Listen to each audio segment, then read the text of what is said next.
In the early morning, before most of the neighborhood was fully awake, American life once followed a rhythm that felt almost shared. You could hear it if you paused long enough. A screen door closing down the street, a radio turning on somewhere nearby, coffee brewing in kitchens that had seen the same routine for years. Nothing dramatic, nothing rushed, just a quiet sense that the day had a familiar shape. For many people who grew up before the 1960s, mornings, afternoons, even evenings felt coordinated in an unspoken way. You didn't need a clock to tell you what came next. You already knew. Life moved at a pace set by habit, by neighbors, by institutions that were simply there, day after day. It wasn't perfect, but it was predictable.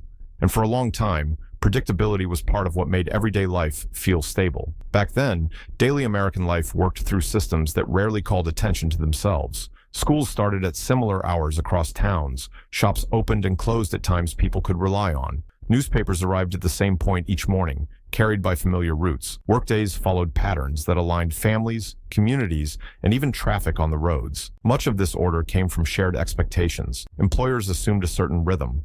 Families built routines around it. Children learned early when dinner would be ready, when homework happened, when lights went out. Churches, libraries, post offices, and town halls operated on schedules that rarely changed. Even leisure fit into this structure. Evenings meant supper, then perhaps a walk, a conversation on the porch, or listening to the radio together. Television, when it arrived, didn't immediately disrupt this rhythm. It simply joined it. Programs aired at set times, and people adjusted without surrendering the rest of the evening. What made this system work wasn't strict rules. It was alignment. Institutions, habits, and daily life moved together. When one thing happened, another followed naturally. Then, slowly, without any clear announcement, the alignment began to loosen. There wasn't a single year when everything changed. No switch flipped overnight. Instead, small shifts began stacking quietly. New technologies promised convenience. Businesses discovered flexibility. Schedules became adjustable, then negotiable, then personal. Supermarkets stayed open later.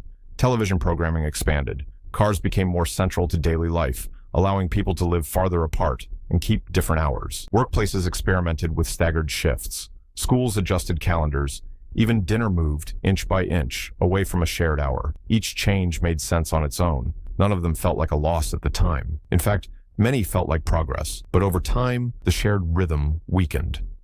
By the late 20th century, neighbors no longer assumed they were eating at the same time. Families gathered less predictably. Evening routines fractured as entertainment moved from a single screen to many choices, then to personal devices. Newspapers arrived later, or not at all. Libraries adjusted hours. Local institutions adapted to individual schedules instead of shaping them. Life didn't become worse. It became more individualized. For older generations, this shift was subtle but deeply felt. What once felt coordinated now felt optional. What once happened together now happened separately. This wasn't just about time. It was about how daily life felt. When routines were shared, they created quiet reassurance. You knew where people were likely to be. You knew what the day asked of you. You didn't have to decide everything. Some decisions were already made by habit. As those shared structures faded, daily life gained flexibility but lost some of its background order. People began carrying more responsibility for shaping their own routines. For some, that felt freeing. For others, it felt tiring,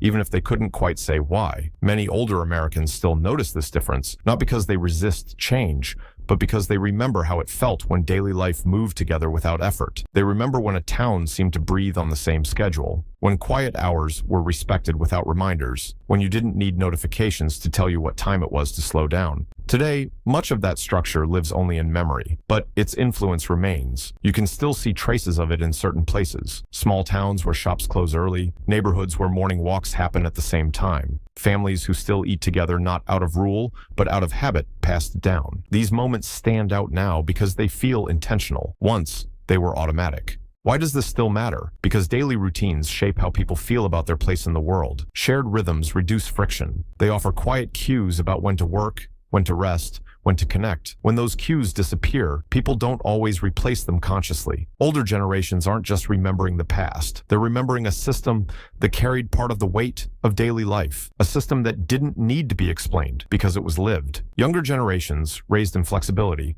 may never miss what they never experienced. But for those who did, the difference is clear. Not louder, not better or worse, just different. American life didn't suddenly change after 1960. It gently shifted its center of gravity, from shared routines to personal schedules, from common timing to individual choice. And once that shift happened, it kept moving. Even now, the question isn't whether one way was right or wrong. It's whether something important quietly faded without anyone noticing at the time. Sometimes, when an older person pauses in the middle of the day, it's not because they're stuck in the past. It's because part of them still remembers when the day itself seemed to know where it was going. And maybe that memory isn't about longing for what was lost, but about recognizing what once held everyday life together so effortlessly. What do we notice when something that shaped us slowly steps out of view?